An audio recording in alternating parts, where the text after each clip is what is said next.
Ini untuk membuat proposal untuk kedepannya, untuk membuat skripsi. Alhamdulillah, Pak, kami nggak tahu. Nah, jujur, saya nggak tahu apa tentang yang namanya penelitian, tentang yang namanya karya tulis ilmiah. Salah, ulang. Ini bisa mengikuti jejak Pak Dedi. Terima kasih.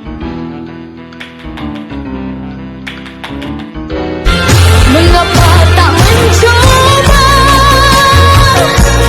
jujur pada hati? Bala kenal yang namanya riset penelitian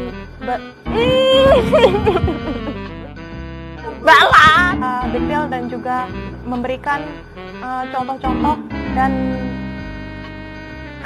matang lagi. Menurut saya tidak akan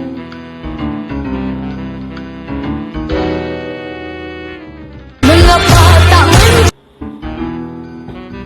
Bang. Nggak dulu lah. Gerung kali. Bala. Diajarkan menjadi peneliti yang serius dalam menjalankan tugas. Nggak bisa. Aku kayak gitu. Dan kuanti dan kualitatif.